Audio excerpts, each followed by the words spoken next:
Well, good afternoon, good evening, sort of on the cusp of those two.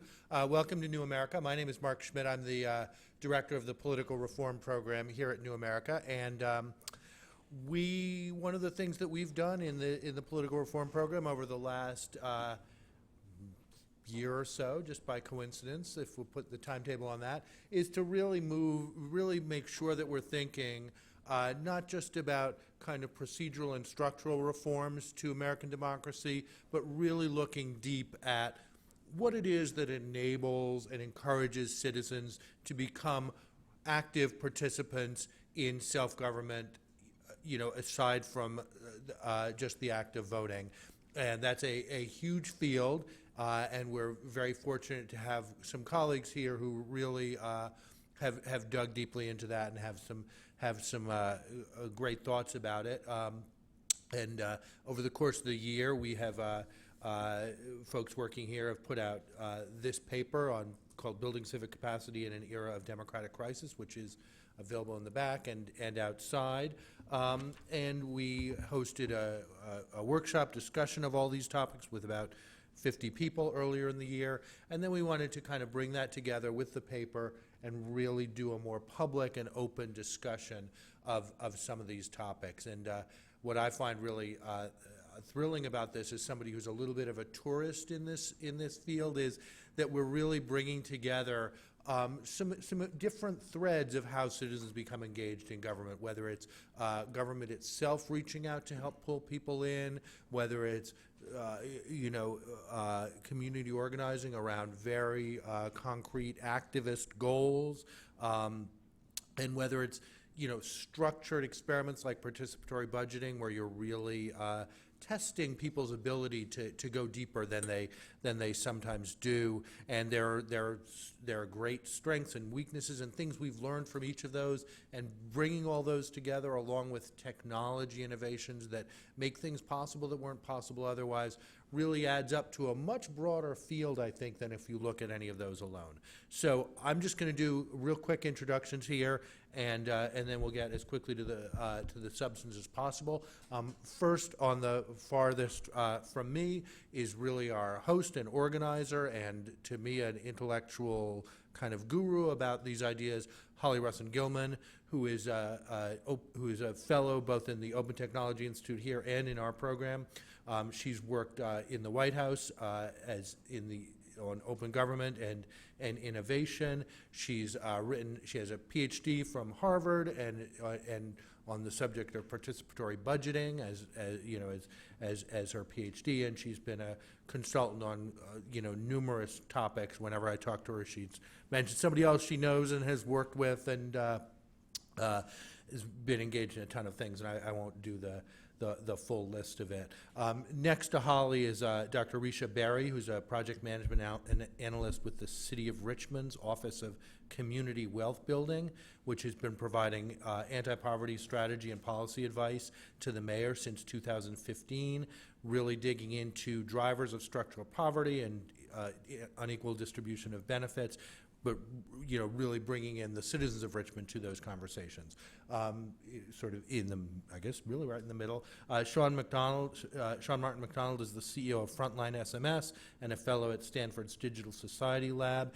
He's been working on ideas that involve text messaging and other approaches to enable citizens to connect to government, and both internationally and domestically, and it seems a little like Holly to have a pretty broad range of experiences.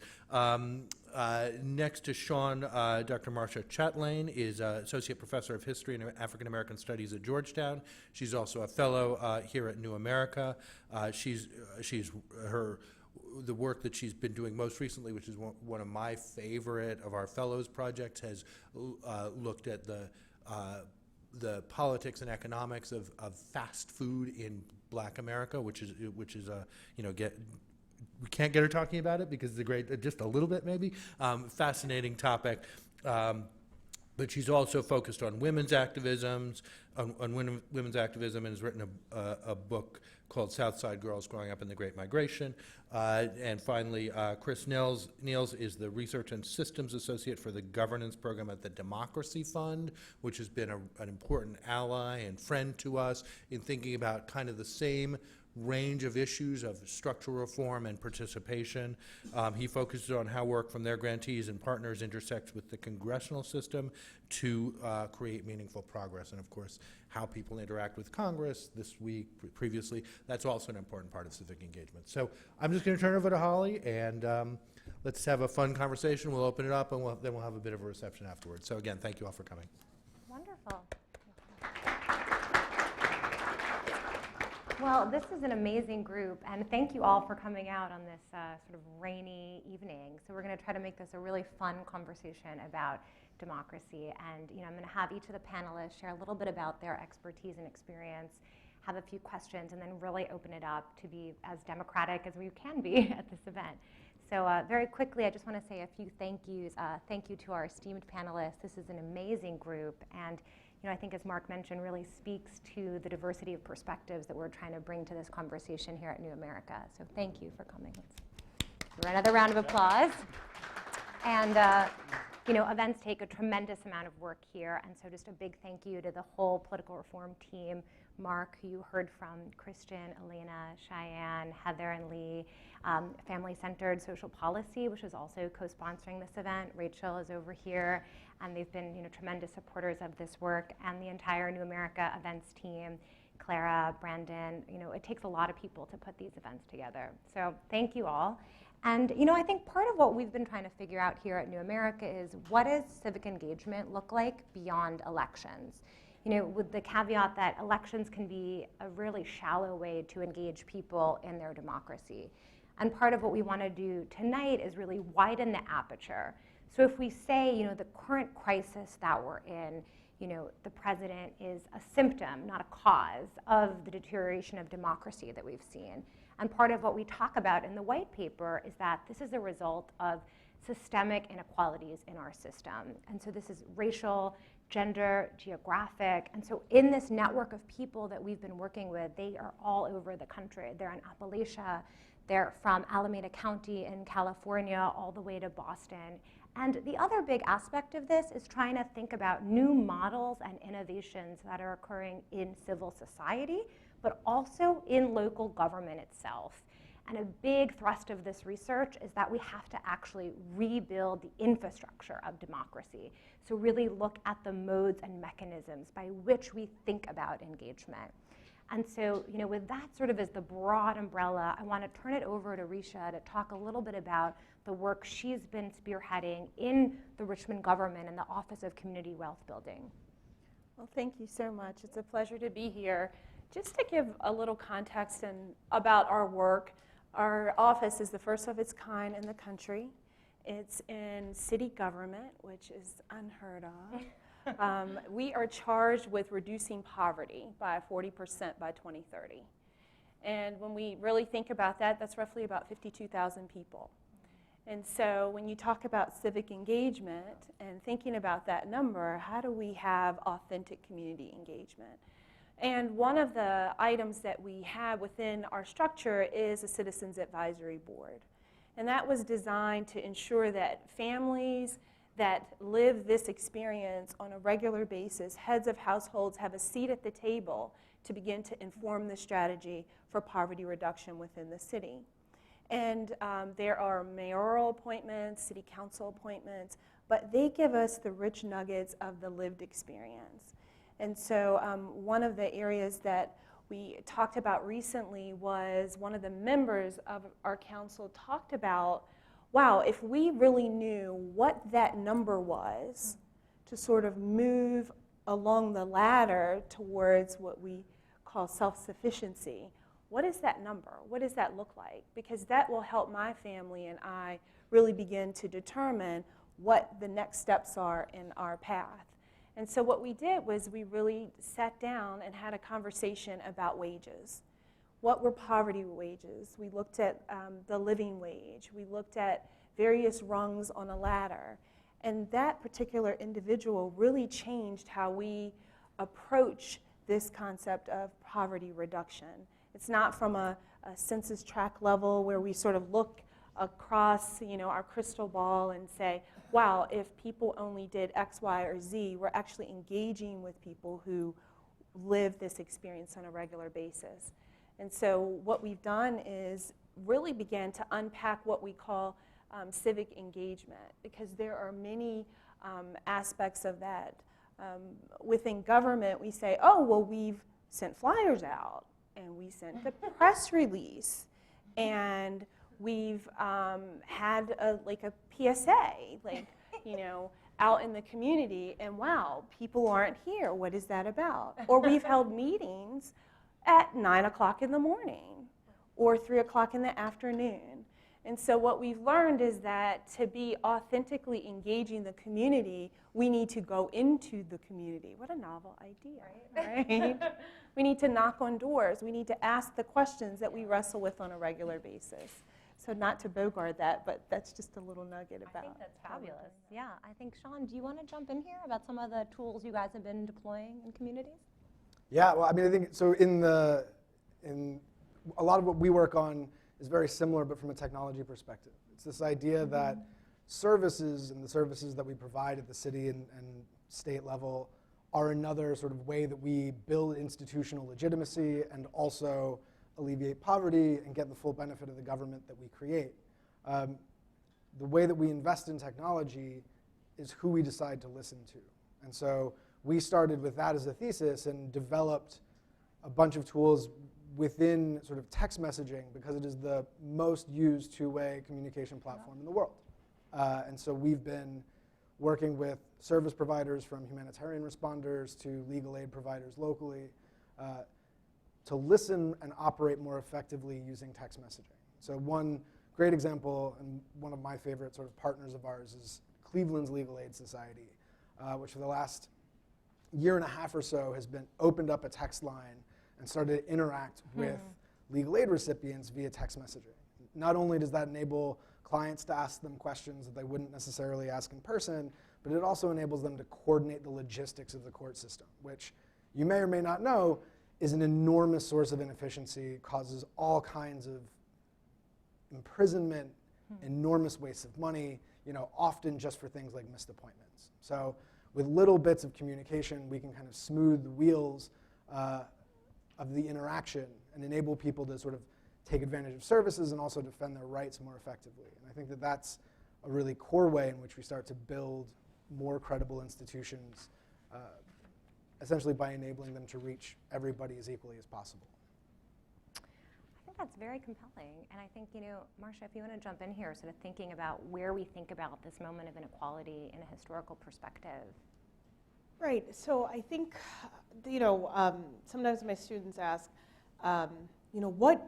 what is this moment just like? Right. And I say, every morning I wake up in a new year. And some years, some days it's 1877, not a good year. Some days it's 1896. And sometimes it feels like 1968, and these are never like in a good way.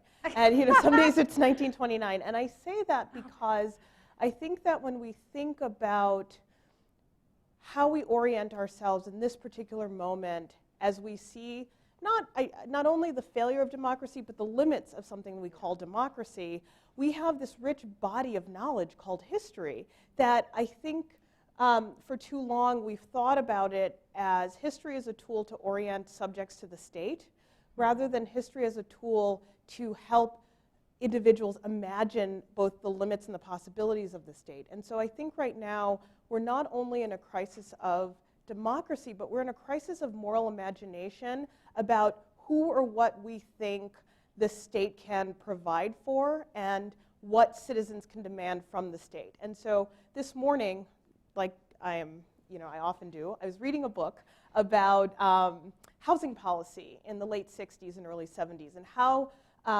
states were going to deal with this issue of housing segregation and the lack of affordable housing, particularly for African Americans. And I'm reading about George Romney's Opportunity Communities program. And he's, he had this vision of using these kind of working class suburbs as a vehicle to not only bring jobs to certain metropolitan statistical areas, but to also bring like good housing, and this is a possibility. And policy papers are saying things like the ring suburbs are like a noose around the neck of Negro America, right? This is in a policy briefing. And George Romney was not who we would consider a far left liberal by any stretch of the imagination, but what George Romney was a person whose political orientation was about the capacity of the state to provide for its citizens at a certain level. Yeah. So that the idea that state governments in Michigan and Illinois would think about engaging this program because this is how you bring housing to your citizens, we are so past that I think, as a historian, it becomes so important to say to people, you think you have a radical idea. Think about what people were imagining the state could do in 1960 or 1970. And so I think that we need to reclaim the fact that we have thought about this. And I think that, kind of the other part of this is when we think about anti-poverty crusades, when we think about the National Welfare Rights Organization, when we think about the Poor People's Campaign, which Reverend Barber is trying to reignite that passion, we start to understand that people living in poverty, people who have understood the political identity of being poor, are able to think about citizenship probably in its clearest form because they're the ones who are most alienated from the possibilities of the democracy. And when we shift ourselves to talking and engaging in that way, our ideas just get better. I think that's fantastic. Risha, maybe you want to just respond quickly before we get sort of the congressional perspective? Yeah, I think one of the key features that came up for us with the Citizens Advisory Board was this whole notion of anti-poverty. And we batted that around because the citizens that were at the table said, that sounds like it's anti-poor people. And so immediately we started looking for language shifts. And community wealth building was like sort of that, epiphany for the group to say, wow, everyone can be a part of this strategy for wealth building. And wealth building is where you are in that particular state. And so we've had a lot of conversation about using language that really is empowering, inspiring, and not deficit-based. And I find that a lot of times within the work, it is about what the person needs to do and not the system or the structure. And so it's people-centric. And so what we've been able to do is just to begin to disaggregate that and say, let's look at this as a lack of resource or access to wages so that people can move forward along an economic stability and mobility pattern versus something that's inherently wrong with them, which is very complex and tied into race very intrinsically. That's very interesting. Chris, do you want to jump in here about maybe how we can think about, connecting this to some of the work you're thinking about on the ground in Congress? Sure, yeah. Listening to these conversations, you think of Congress as the place where all of these issues and community interests are supposed to kind of bubble up and be discussed and debated at a federal level to set that federal policy. And a couple years ago, we started really launching our program in earnest to focus on improving how Congress is performing. Essentially, a couple things popped out. Congress is oriented toward hearing particular interests and in a particular way, mostly through partisan lenses. So that's very hard for regular community, like the groups that people used to think of as an interest group, right? More civic society kind of interest groups to be heard anymore, and it's kind of more issue-based.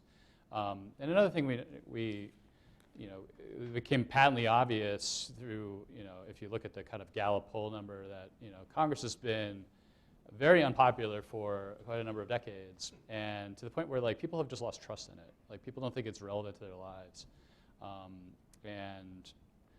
That's kind of dispiriting to us. And so part of the work that we do is to try to think about how do you create a better Congress that entices more participation and more trust and rekindles kind of interest in engaging with it?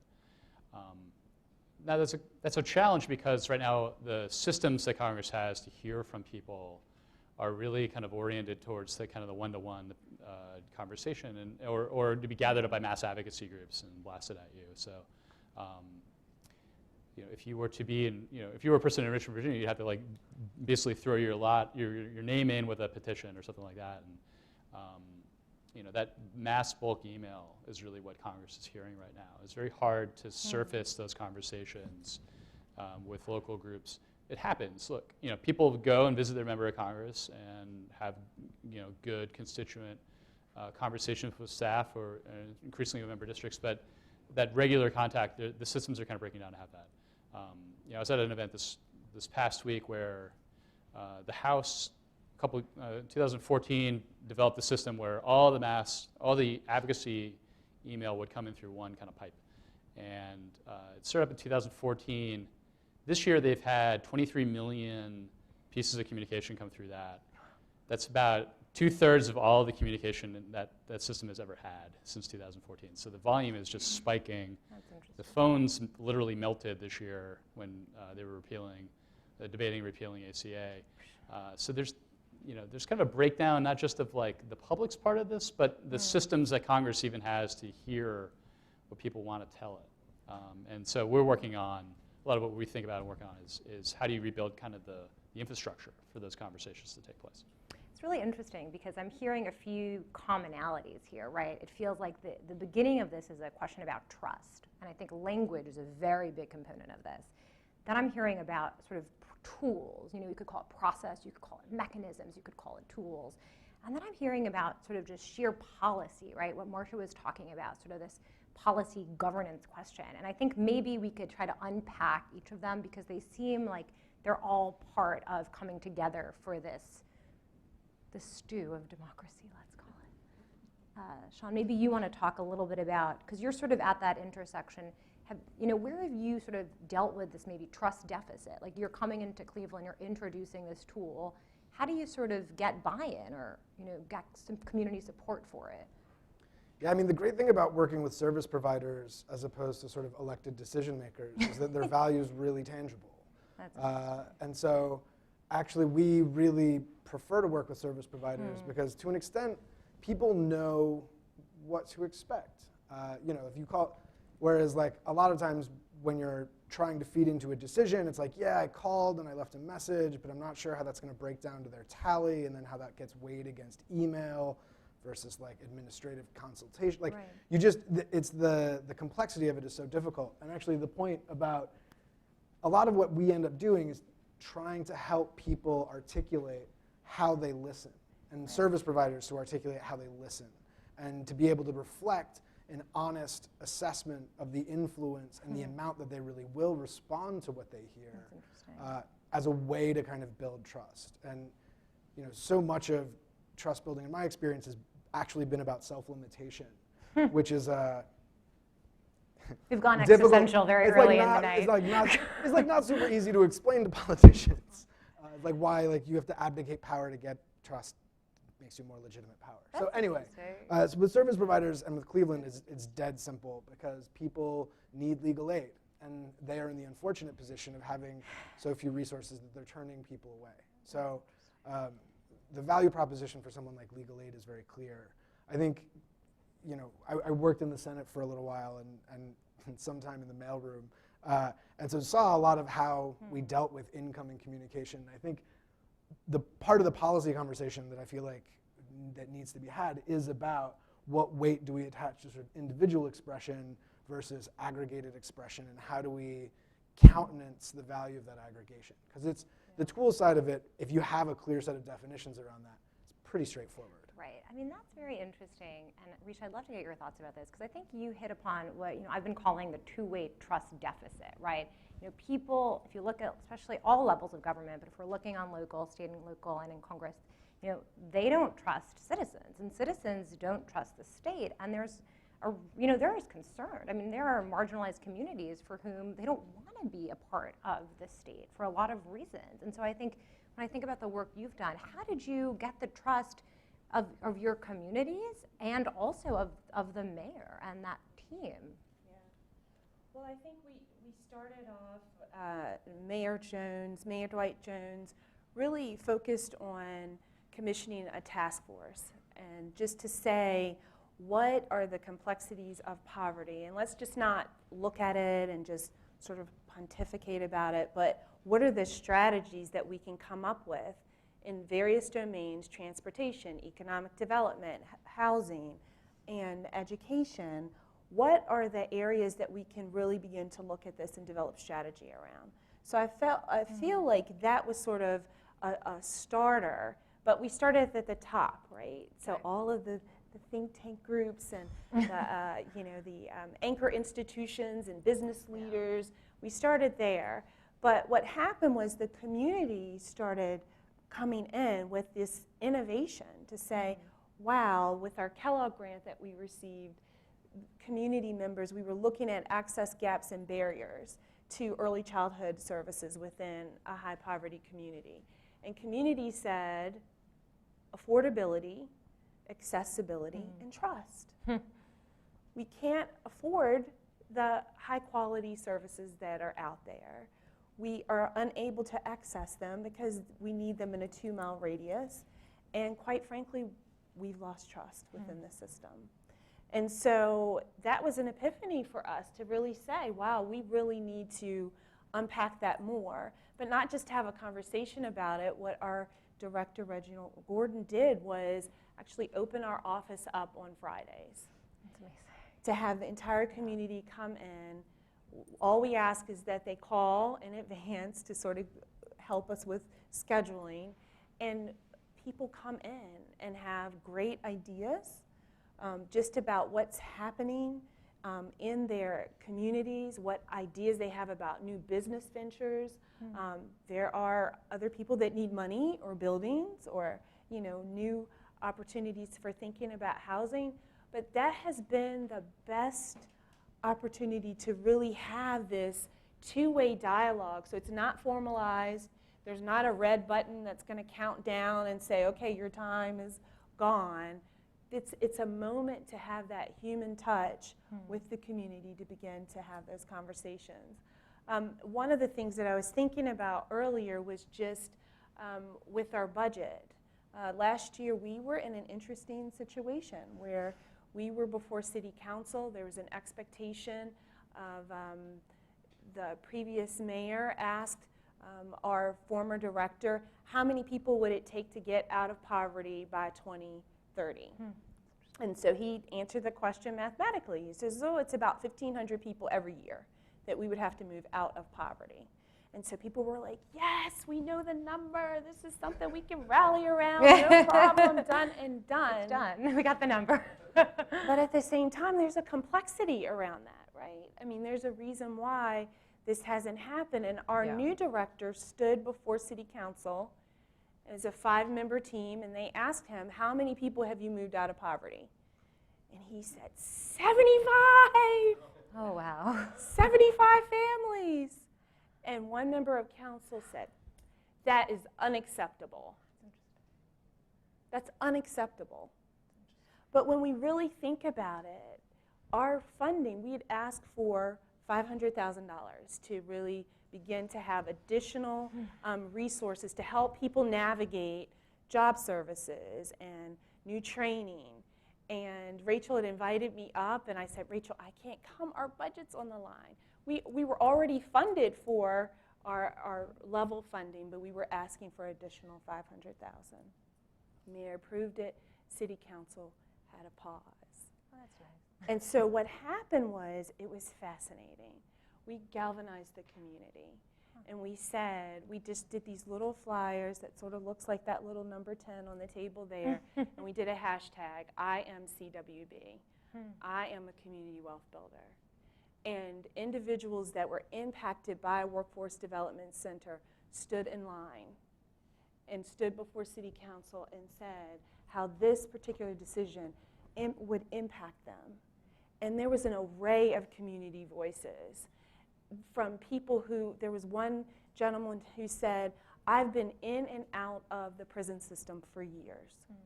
There's nothing that they can particularly do for me because of my record. But guess what? I had my rights restored. That's what changed my life through community wealth building.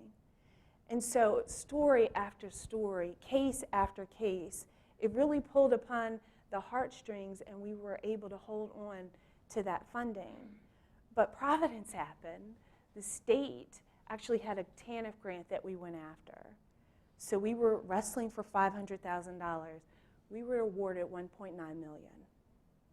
And so now it's that momentum, that hope.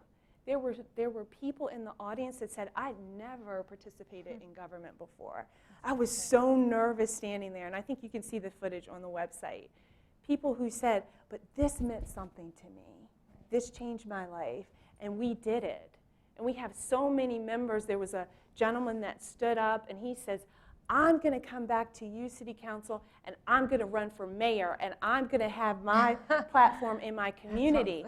And oh my gosh, we got a couple of calls to say, well, did he actually say that he was going to run for mayor? Like, you can't say that, like, in a public forum. It has to be, you know? And so, but he was just so excited about the power of the citizen voice that, you know, was open up. Now, are we perfect? No, absolutely not.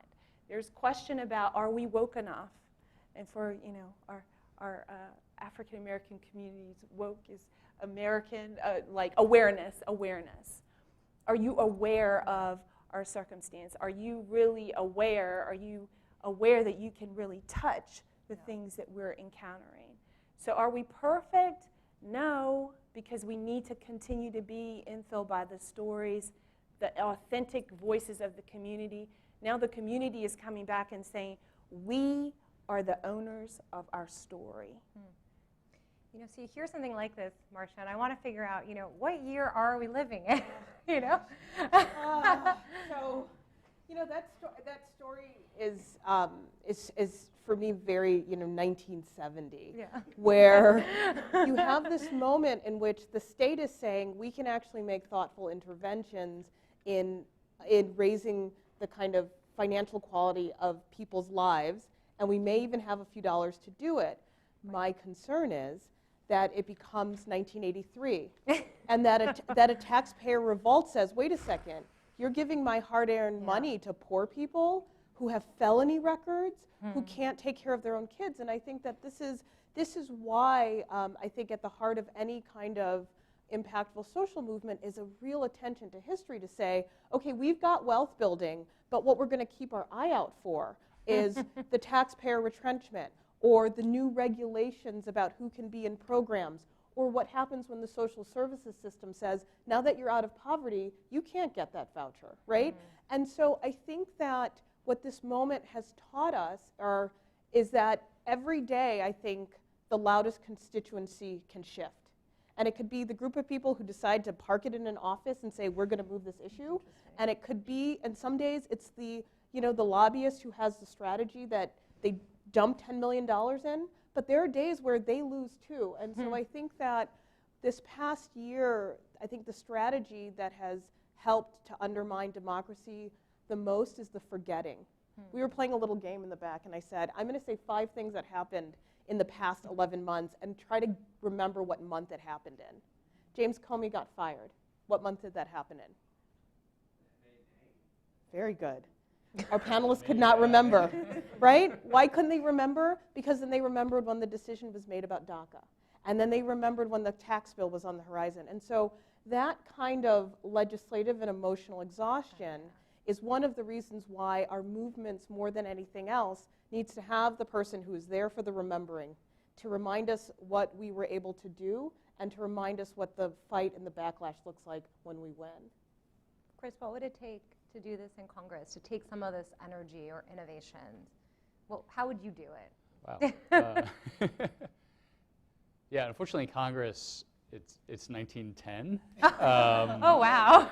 Both from a from a kind of political polarization standpoint, there's these great kind of graphs of how polarized Congress has been, and this is about as bad as it's been since the early 20th century. Technologically, it's like, not that much farther ahead of 1910, but it's a little better. What would it take?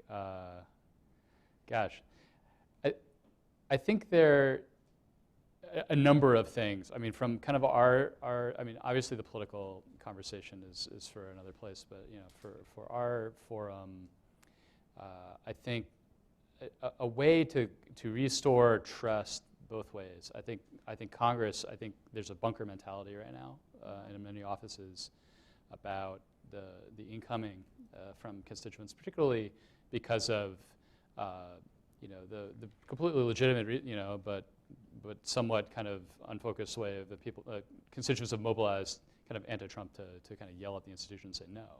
Yeah. When you talk to staff, or when Lorelei Kelly out there, who's at the Beck Center and we're funding some of her research, goes to talk to district staff, there's not a substantive conversation going on. The staff actually do want to hear, all right, what do you want us to do? Like, you told us no. What do you actually want? Or from the flip side, you're telling us you want something, we agree with you, but is that really necessarily what all the best policy, because our other voice is going to be heard there too. I think the key is, in part, creating kind of safer places for those conversations to happen. Yeah. If it's online, it's fine, but it should be person to person too, or it should be kind of live in person. We sponsored some research, or funded some research by Congressional Management Foundation to look at teletown halls, and if you can innovate a teletown hall format to make it less like, and I sound actually like a robocall, like, yeah, I'm Congressman X, tell me what you think. All right, thank you, goodbye. And make it more of an actual deliberative forum. Yeah. That's one possibility. I think there's also the energy that's out there around kind of civic engagement, I think has to be connected to relationships in communities. There's good research out there that's by a professor at Cornell, Adam Levine, who says, if you just talk about issues, you actually make people just kind of despondent about it. If you ask people, hey, mobilize on poverty, and you actually remind people like how the deck is stacked against them, they actually are more likely to disengage, like not actually less likely to vote even. So the kind of the cure for that, one of the cures for that is actually to try to connect people in a kind of shared sense of community and not make it just about them. But I think it's a complicated situation, but I think for Congress, just remembering that it's fundamentally a human institution, and that you're trying to build relationships with constituents, and there's going to be a variety of ways to do that, but to kind of reinvest in that relationship building is part of it.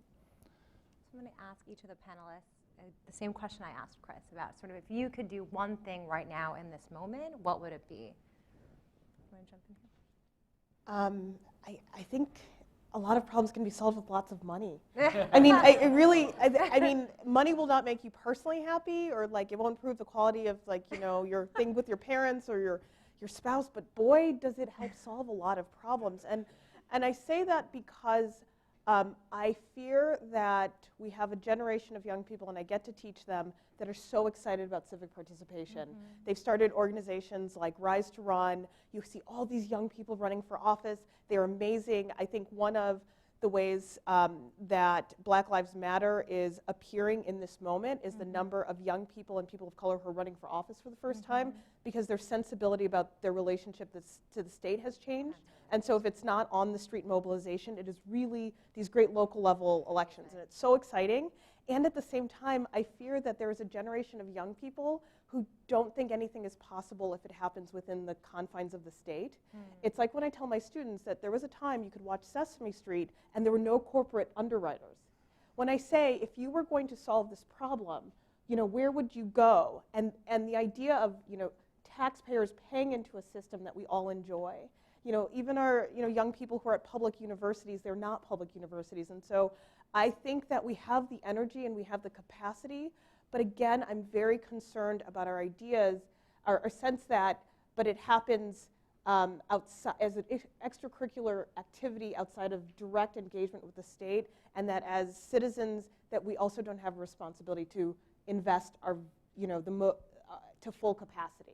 And this is the thing that I think about this moment. For me, I fear that it can be confusing about what it is to have a strong state. That's really interesting. Sean, I want you to jump in, and maybe you could also just speak to, I think Chris made this point about the online, offline. I think for a lot of people who'd been in this space, the last year had been really a disillusioning moment on some of the tech utopian opportunities. And so, I think what's always been great about the work you've been doing is that text message is so lightweight and ubiquitous. But if there's any thoughts you want to share on that, and also what you would do to And save also the what world. I would do to No save the world. pressure. So I should confess a little bit that I'm a lawyer, and so okay. I believe in structure, and I think that a lot of what concerns me, a lot of the things that I see building trust effectively, is about building expectations that institutions are capable of living up to. Yeah. And so much of what I care about, and so much of what I do professionally, is essentially taking the small amounts of structured, service-oriented architecture that we have and expanding the number of people who can get into it, while also hopefully equipping the service providers with the tools to listen effectively. And so much of what I see, and I'm really enthusiastic about, of course, is how many people are able to, this enormous growth in expression. Like you were saying, sort of 60-something% of the incoming pipeline in the last 2 years, the last year, is so heartening, but we're not teaching institutions to listen, and we're not teaching the people who are supposed to be on the other side of that message how to respond in a way that is ultimately representative. Like you don't want to lock someone into a direct voting system, but certainly we want probably more direction than we're getting now, particularly on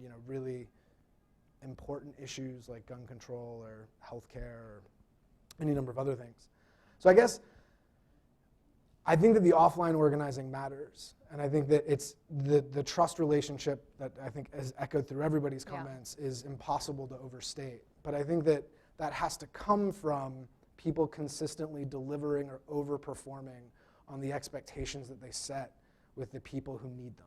And for me, that comes down to articulating, okay, if I get a petition of 500,000 people, is that different than eliminating an email campaign, deleting it because I don't want to look at it? Like, how are we taking these sort of unstructured bellwether indicators and turning them into things that people can trust? Because, how many town hall meetings do you show up to lose the vote with the person you showed up for, again and again, and think that the system is going to work for you? And not just the individual, like the ideas that will punish the individual, but it doesn't, I think that there's a lot working against that. So for me, I think that in the same way that I love civic participation and structures of civic participation, I think investing in the very basic logistical mechanics of public services is just such a valuable enterprise. And it's not, better appointment systems, organizing things so people can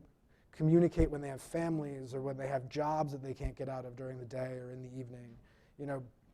That kind of altering the format of interaction with public service providers so that the system is empathetic and also responsive. I think that would be where I would focus. That's not super specific, but it is helpful. It's a way out. It's a way out, but it's interesting because we have sort of these very diverse viewpoints, but there really are commonalities, right, about how you build trust and how you need to rebuild these structures. One of the people we've been working with in our network is Regina Schwartz, who heads up the first Office of Public Engagement in New York City. And it's, sort of to your point, Sean, they are taking tools from the Analyst Institute, tools that are used on campaigns, and now they're moving them to governance. So they're actually going door to door, like a grassroots campaign, talking to constituents, telling them what services are available to them, and then following up, right, to your points about like actually connecting people. But I think part of why it's so exciting to have a conversation that is broad with all these diverse viewpoints is it kind of is like 1,000 flowers bloom. Like we don't know, if it's a student in Marsha's class, right? If it's a member of Congress like trying a new technology, or a service provider in Cleveland, or Richmond, Virginia, where you're going to seed an idea that really can have exponential scale. And so I think, final question for Risha about like what you would do if you could do anything, and then I think let's open it up. We have so many experts here in our audience for the panel. Wow. If I could do anything, I think for us right now is we're not listening for listening's sake. So we've hosted a series of listening sessions. We're formalizing that into policy recommendations, something that's tangible that we've heard as a culmination of having these listening sessions. We're also developing a living wage campaign. So we'll kick that off in January with our mayor, and really beginning to incentivize businesses at different levels, like gold, silver, bronze. And so where they'd have little stickers to say, I'm an aspiring living wage entity, and this is what this looks like. And so really beginning to say and incentivize our business community, our corporate community, while at the same time sort of really lifting up this notion of community wealth building, so that it is sort of a holistic model. So it's not just the haves and the have-nots, that all of us are working together so that there's equity. Let's jump in with some questions for this incredible group. We have a mic.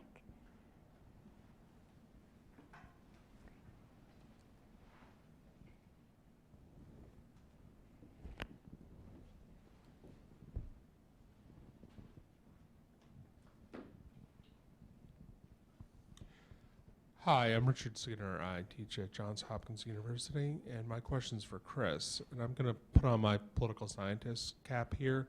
A lot of the studies of congressional interaction with constituents were done back in the 1960s, 1970s, 1980s, at a time when Congress was a lot more individualistic. It was a lot less partisan. They found that members tend to have these sort of nonpartisan, service-oriented images back home. But now we're in an era where Congress is much more centralized, it's much more partisan.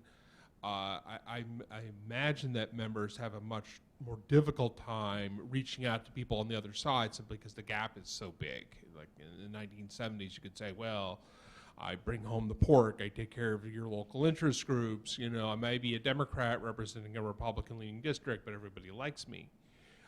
Today, I think that's probably a lot more difficult, and so I'm wondering, how do you address those issues of engagement in an atmosphere that's just a lot more conflictual, a lot more fraught than it once was? Thank you. Yeah, I think that those are great points, and is why our job is much more difficult than it would have been for sure. We think about it in a couple ways.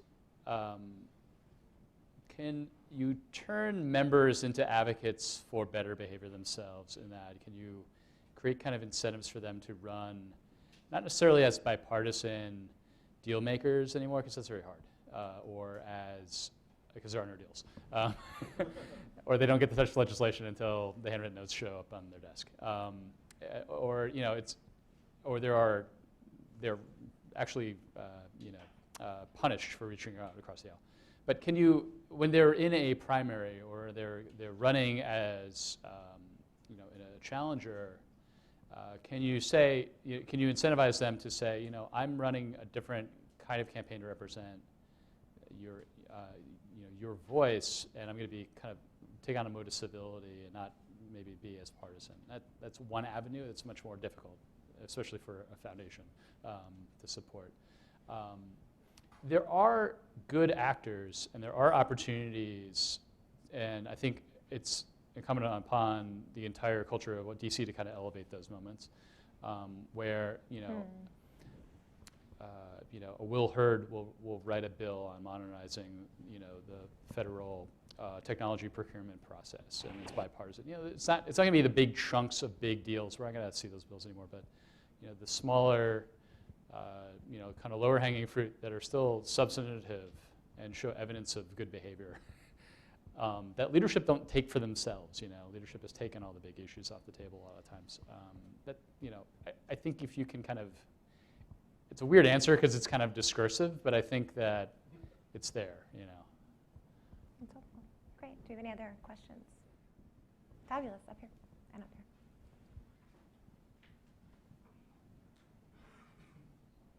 Good evening. Is this on? I'm Sakina. I do federal nutrition work here in DC, specifically related to the SNAP program. So my question's for Risha and for Sean, is it? Yep. So the SNAP program can be viewed as a program that lifts people out of poverty according to the supplemental poverty measure. And that's based on 130% of the federal poverty line. In DC, they use 200% of the federal poverty line to qualify families for the program. And Sean, I'm not sure if you've heard about any issues with DHS or the Department of Human Services in DC, but they are currently under, there's a lawsuit pending against them because of poor services and people being cut off from their benefits and, appropriate correspondence not going out to clients. And so for Risha, with the Poverty Commission in Richmond, have you guys thought about how SNAP can play a role in getting families in Richmond out of poverty, or setting markers for how many people you want in the SNAP program to see if that would be an effective measure? And for Sean, have y'all partnered with any state agencies to experiment with text messaging, for appointments or for benefits, or to just improve communication? Because in DC, we don't even have an online application. Everything has to be done by hand, and a lot of times that's literally my job, especially for seniors. And so I wonder what sort of communication can happen between a commission and a frontline SMS to see how we can get people into the program, but also how we can use it as a measurement to see if a family is, at least on paper, according to the SPM, if they're actually out of poverty. Right. Oh, that's awesome. Oh, really? Wow, it's all coming together You here. must be so proud. These four could save the world if you're on this panel. The questions were for us, but really I they was were going to for say, Marsha, you you. should jump in here. Yeah. No, I'm so proud of you, but I'm sorry. Yeah, yeah. That's really interesting. Well, I think it's a very important question. When we look at, one of the things we wrestled with was that, what's the poverty line? 100%, 200%, 400%. And so it was just sort of driving us crazy internally, really looking at that. The access that we have to the Department of Human Services within city government is they're actually just right a few floors down from us. So our DCAO for Human Services is at the table, and she's like, yeah, we really need to have a conversation about this, and what does that look like? Yeah. And so what's exciting for us is that it's just not the Office of Community Wealth Building on the 15th floor of City Hall. It's sort of like the entire city government. We're beginning to charge each other with what are the goals and outcomes that we could really task each other's department with to begin to look at this across the scale. We are really beginning to peel the layers back on what it means for a family to move up for movement. So to move from a poverty wage to a minimum wage to a median wage to a living wage, et cetera.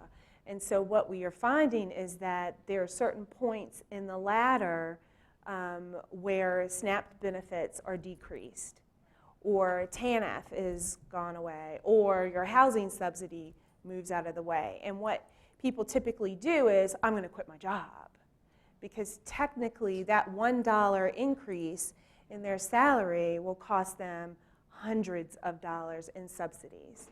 And so what we're trying to do is really have a courageous conversation about, give us 2 years. That's what we're finding. 2 years, wraparound supports, benefits, a case manager, what we're calling now sort of life coaches, because really it's about how do you manage all of this and moving people forward. So I don't have sort of like the antidote for that, but it is something that we're looking at to help inform people to make better decisions. So no, you don't have to quit your job. Hang in there, but you may need to make a choice. So it might be, okay, instead of taking that $1 raise to lose $600 of subsidies, it might be, there might be some other workarounds that may need to happen before you can move to that next level. But it is that reality check that we have both with the clients that we serve, but also the service providers in the field? We really try, is the sort of short answer. We believe you. I mean, we're successful sometimes, and those are really good days. You know, I think, honestly, the procurement relationship between a small business like us, a social enterprise like us, and a city of like DC's size is very expensive. And so it's hard, you know, it can be hard to go in with, like, we've worked in 200 countries over the last 12 years. So we work in, you know, rural Malawi, like South Sudan, like we're in all kinds of places where pricing matters, and we try and stay as low as possible. It is very hard for us to essentially invest in a big, lengthy procurement process for a client. So it's the kind of thing where we end up being forced into being very opportunistic as a technology partner with organizations or with service providers who already know that they want what we have to offer. And so, you know, we've worked a fair amount domestically. We have the kind of statistics you'd want to show for it. But it's a lot of the mechanics of doing business with cities is sort of one of the pieces of this that I think we don't always talk about as much, but has a really big influence on what kind of surge capacity a city can call on. And we're local and want to help. And as a DC resident, like, I would love to set it up so that you didn't have to fill out so many forms, basically. But it's, you know, I think it's navigating that business infrastructure and how technology investments are made inside of a city that can be really, really difficult, particularly if that's not like all you do. You know, I really appreciate that comment, Sean, because I do think it speaks to some of the larger challenges. When you think about, you know, we've talked today about the values, the trust, but also about the tools and the policy and the governance. The Knight Foundation recently put out a report on, you know, civic tech and future models and some of the exit strategies. And it's very challenging in this space. And there were not that many given in this report. One of them was data monetization, which you can understand for marginalized communities why that doesn't make sense. And, you know, when I've seen the work of Frontline, you know, I've been working with you guys for maybe a decade, and you guys are really out there trying to do, you know, tools for the public good. And this is, I really think, indicative of the challenges. Marsha or Chris, do you have anything you want to add in this conversation? We're going to keep on going to questions. I would just say the one thing Sakina's question also surfaces is about how, you know, before the technology revolution, this would be the job of a civil employee, Yes. who is, you know, the man or woman at the office. Yes. And those were the opportunities that allowed for a precariously situated African American middle class to live in a place like Washington, D.C., and to send their families to college. When we talk about the racial wealth gap, we are not necessarily talking about an educational gap.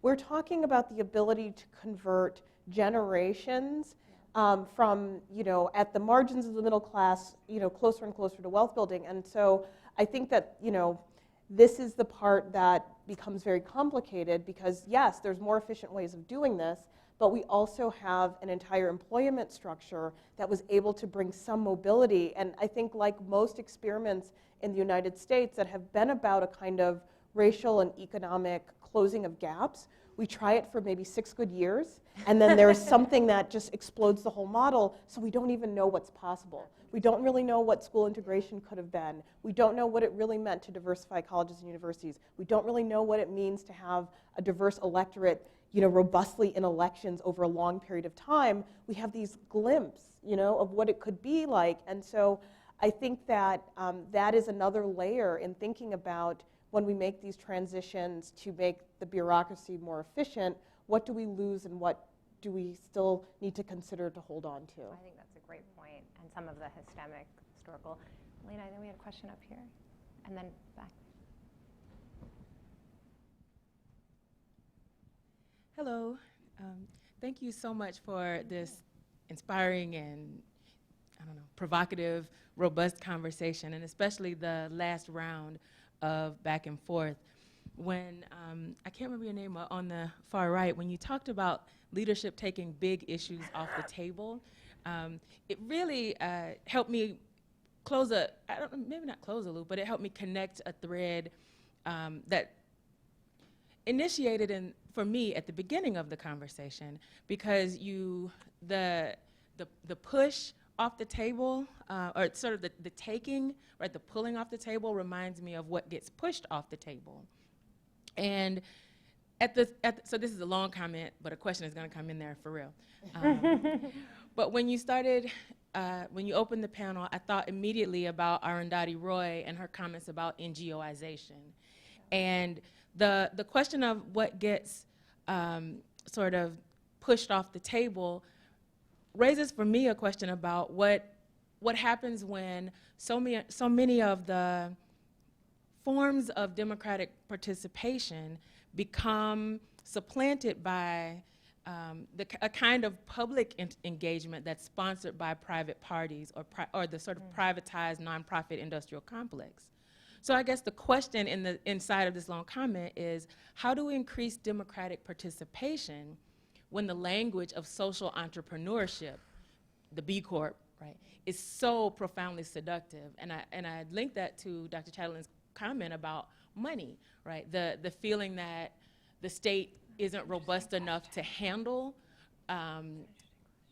civic needs, because you get in this current moment, right, the people who are, most empowered to handle that is a kind of privatized, NGOized sector. So how do we balance that, to loop back to your question about trust? That's a great question. An unanswerable question, but thank you. It's actually not unanswerable, and I don't know who that was for, but I've been like, Everyone's going to get a I'm shot. pretty- It's a panel on democracy, Sean. so that's how it works in democracy. That works out for everybody, right? Exactly. So the thing that I've been wrestling with that for a really long time, because I'm a technology company that inserts myself into public processes.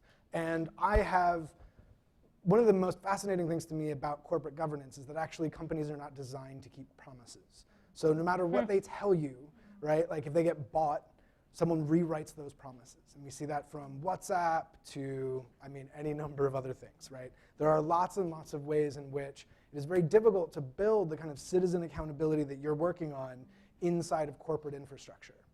One place where I would offer a very small ray of hope is in the way that we build data systems.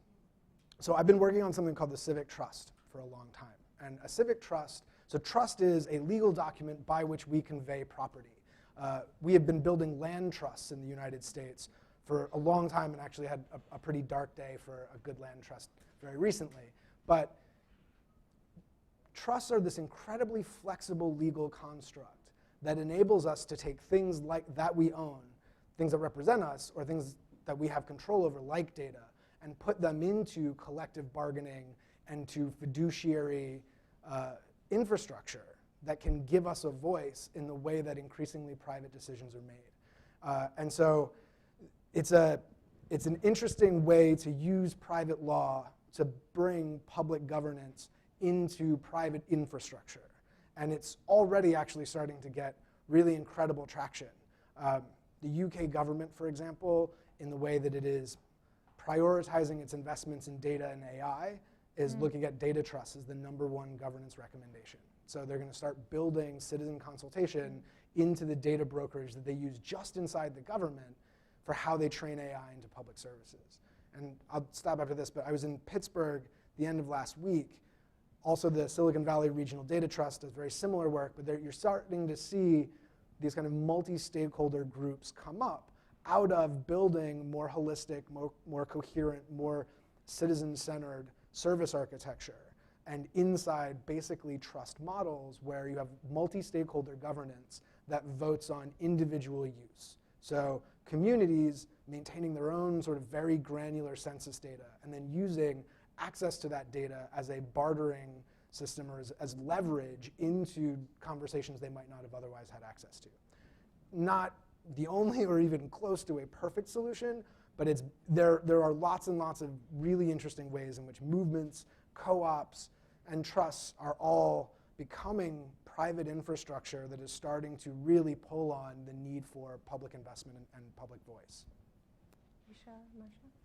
I just want to, I think, your comments are so helpful. Because on one hand, this is the whole point of me being here to say, but the state, it could be so much. And, as a historian, being very, clear that this is not a new invention. I think what has happened is that once you have more and more people who were once at the margins, particularly people of color, being able to access the benefits of the state as a citizen, those benefits are, the doors close on those benefits. And so, there has always been corporate influence, and there has always been a sector of benevolence that manages kind of the relationship of the citizen of the state and the state. So I can't say that we're out of history, but I do believe that the tolerance and expectations and the standards for those relationships have shifted the more and more vulnerable communities are kind of brought into the fray. And so I think where we are right now is a negotiation process in which we have to understand that we can't lose sight that the state is still a powerful actor because we are powerful actors. And I think that state resources have been a bargaining chip has been a tool of exclusion versus a tool of possibility because of the racialized nature of access to them, right? So I think that in this particular moment, the thing that I am also concerned about is that we are in a moment where perhaps we imagine the corporate citizen as being held accountable by the number of parks they donate or the number of scholarship funds that they set up rather than the amount of taxes they pay, right? And I think once you start to confuse those two, we get in trouble because we say, this company has opened up 5 schools, and you're thinking, well, shouldn't a community be able to have a school based on taxpayer, you know what I mean? I think we eliminate that question and we say, well, this is good. They're building schools. And so I think that is the kind of the shift that concerns me the most. Yeah, I mean, it was such a rich comment. I was like unpacking it as you guys were talking, and just kind of hooking it back to the state. Congress is obviously part of, not the executive branch, but is part of the state too. And back to Holly's question of what would you do with Congress, and speaking as an individual, not as an employee, one of the things that I think would be great for a new Congress that might have new leadership would be to pledge to rebuild the institution's internal independent capacity, which has been chronically underfunded to the point of like barely functioning, and say, we're going to actually invest X million amount of dollars in rebuilding the legislative support offices, paying people.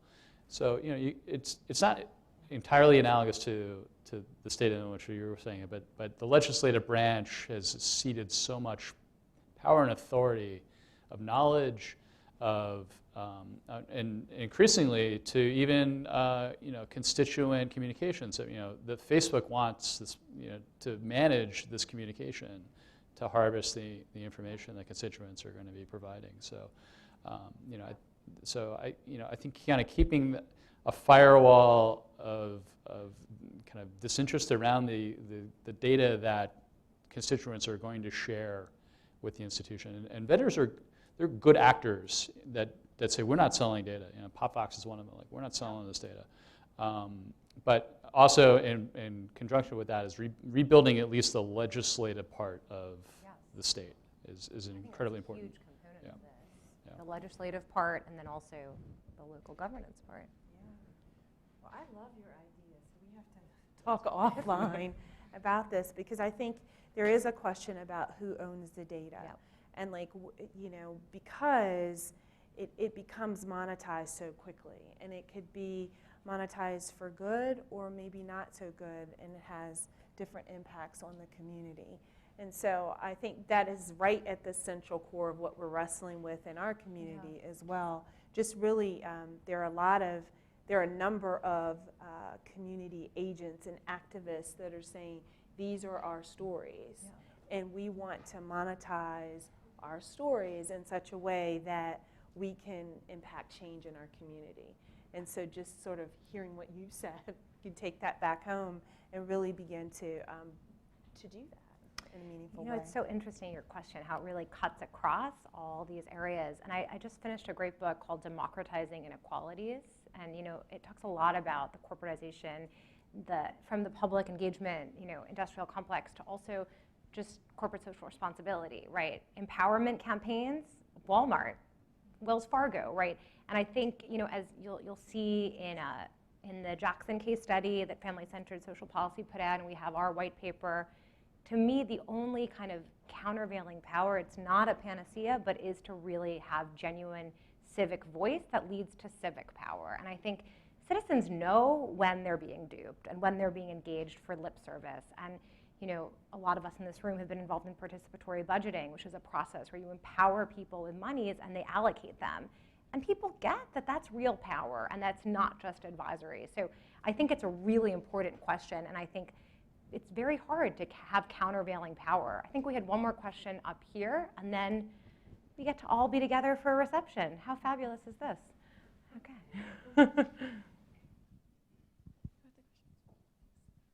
My question was actually going exactly where you went, Holly, on the question. So returning to the first question on the matter of, you know, how do you get Congress to do this? How do you get Congress to be more participatory? I think the question is one of their incentives, right? And Sean, you said, and it was sort of a blip in the conversation, but sort of selling them on devolving power actually gives them more trust from the government, or more trust from the citizenry. I'd love to hear more from you guys about how you make that sell, right? What are the talking points for elected officials, but importantly also their staff and sort of the agency staff around this matter? And Holly, to your point, to make sure that that argument doesn't become only about their self-interest and only about getting themselves reelected, which we know ends up creating really shallow processes that ultimately disempower communities. That's a great question. Let's just go down the line. I'm going to pass, and then I'll think about it for a second. Yeah. How do we make the sell? We couch it usually in a lot of other things. You know, everybody lives a day, right? And so you try and figure out how to make someone's day a little bit easier, how to make them more effective, how to, you know, I think to points made earlier, most of the time, many people mean well. It's hard to talk about. I'm not an expert on Congress, so my opinions are I'm different. But you know, I think that where I make the sell is in being able to do more with less. And I think particularly for service providers, but also frankly in people who live in the communities they represent, like that's more than enough. People want to do more. They want to reach people, and they want to feel as though they're doing a pretty good job. It's a super it's a terrible answer to your question. But you know, I think that the real benefit of using text messaging is that you invite more people in than you would otherwise be able to do, and that you're able to do it within structures that help them get to whatever the answer is faster in a way that they're more comfortable with on their schedule, on their timeline. If that doesn't work, like then you know, like it's hard. It's hard. I think the converse of something like that is looking at what's recently happened with the FCC's comment process, right? Like that they have administrative law generally tries to frame like this is how executive agencies listen, and we're learning that lots of different people are looking at ways to kind of leverage that to their own end. So it's not easy, but I think the sell is to be good at your job. I'm not good at making these cases. The only thing I have is to say, you know, you want to be on the right side of history, and here are 3 ways you can do that. And I've been trying to make this case a lot in this political moment, and has not been working. But I try to give people example. You know, I grew up in Chicago under the regime of a kind of machine politics that was terribly problematic, but so compelling, right? Like, you could be that alderman, you could be that alderwoman. Like, you know, there will be 5 parks named after you. You go to 6 churches and you eat whatever you want. I mean, I think that on the congressional level, that is a hard case to make. But if this is about meeting a kind of narcissism where it's at and using it for the greater good, I do think that there is a way in which, particularly in this moment, clarity about legacy building can be an effective tool, because we are desperate, and I think we use whatever we have available to us. That's really interesting. Yeah, that's a good point, particularly about legacy building, because you're not going to have, most likely, you have your name on some landmark piece of legislation anymore. This is one way. And maybe the sell is just to remind them how shitty it is to be a member of Congress right now, and how all of them are running for the exits, right? And nobody, I can swear at New America, right? That's right. I can get worse. The number of retirements for people not facing a difficult reelection is really the kind of the canary in the coal mine. And if you can give them a sense like, look, this is going to be the one thing in your day.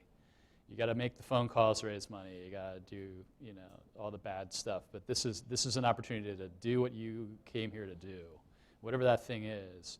That's for a little bit of time, and maybe it gets bigger and bigger as you get better at this. Like that's maybe the sell that you can plausibly make right now, and hopefully you get different kinds of leaders elected to office, and that can take the pitch a little better. But yeah, that's really bleak way to end that. Sorry. Risha, do you have anything more optimistic?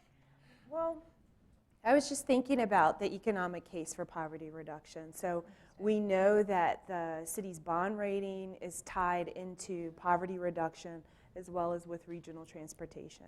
So there's a case there for everyone to have a specific role in why does poverty matter? Because it matters because our bond rating is impacted by that. It matters because we will impact regional transportation. So all of these three features sort of work together. And if we sort of isolate them, we're not going to solve this comprehensively. And so that's been sort of our level playing field where we're working from. Well, Elise has been an amazing panelist and our own version of a courageous conversation, as you were talking about. And thank you for these incredible questions, and I hope you guys will continue the conversation outside. So please join me in thanking this fantastic panel.